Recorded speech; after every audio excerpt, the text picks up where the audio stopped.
Bagaimana Anda bereaksi ketika mendengarkan berita yang nampaknya merupakan sebuah tragedi, ataukah misalnya bencana alam yang menyebabkan korban begitu banyak orang, atau mungkin peristiwa kebakaran yang menyebabkan seluruh keluarga juga ikut menjadi korban, atau kecelakaan di jalan raya yang menyebabkan orang yang tidak bersalah kemudian meninggal dunia.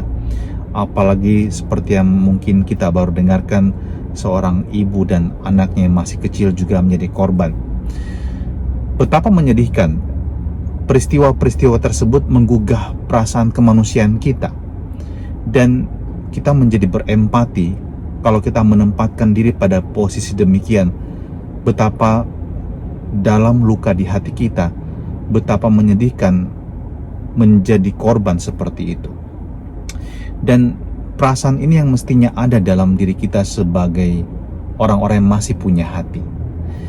Mungkin sedikit berbeda cara berpikir orang yang justru melihat peristiwa tersebut sebagai, kita sebutlah, hukuman atas kesalahan orang yang kita sendiri tidak tahu orangnya salah apa, tapi seperti merupakan sebuah pengadilan yang sungguh tidak adil ketika kita menempatkan itu dalam kerangka berpikir yang sangat negatif, sehingga kita melihat bencana alam sebagai hukuman Allah kepada manusia yang bersalah di sana, ataupun juga mungkin sebagai akibat dari dosa orang-orang yang ada yang mengalami juga peristiwa-peristiwa tersebut. By the way, perikop Injil hari ini berbicara dengan sangat jelas juga yang merupakan tragedi pada masa itu ketika banyak orang Galilea yang kemudian ditumpahkan darahnya alias dibunuh oleh Pilatus, dan juga orang-orang yang tertimpa menara Siloam.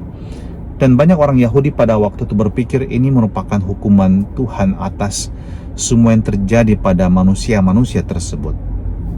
Tetapi Yesus mengingatkan orang-orang yang berpikir demikian bahwa jangan mereka menyangka bahwa hidup mereka kualitasnya lebih baik sehingga mereka terbebas dari hukuman tersebut. Dan kita bisa menangkap di sini isyarat bahwa Yesus katakan Tuhan tidak menghukum orang dengan cara seperti itu, melainkan Tuhan memberikan kesempatan sesungguhnya kepada setiap manusia, dan juga orang-orang yang melihat, menyaksikan bencana tersebut yang merenggut nyawa orang lain.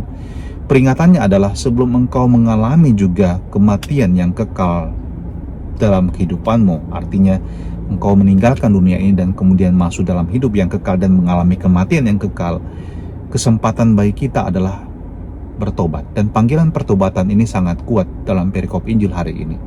Dan sabda Yesus hari ini ditutup dengan sebuah perumpamaan tentang pohon aren tidak menghasilkan buah.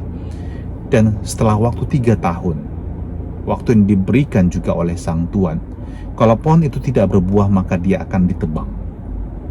Tuhan masih memberikan waktu kepada kita untuk mengalami perubahan, dan itu merupakan proses.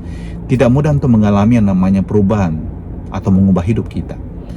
Tetapi kita percaya pada rahmat Tuhan yang selalu menuntun kita, sehingga kita tidak boleh mengalami putus asa terhadap diri kita sendiri. Kita justru harus selalu bangkit. Kalau kita tahu bahwa kita memang manusia lemah dan kita mau berubah, maka mari kita berusaha setiap hari.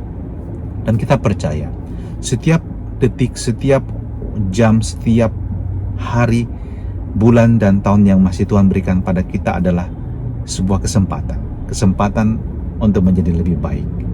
Maka mari kita berdoa, Tuhan, bantu kami untuk bertumbuh menjadi orang-orang yang baik, bukan orang-orang yang mudah menghakimi orang lain, bukan juga orang-orang yang melupakan Engkau dan bersikap hidup tidak bertanggung jawab dan mungkin bertindak jahat kepada sesama. Dan berikan kami berkat-Mu yang Maha Kuasa untuk hari ini, berkat yang menuntun kami, cara berpikir kami, cara bertindak kami, dalam nama Bapa dan Putra dan Roh Kudus. Amin. Selamat berakhir pekan, Tuhan memberkati kita semua.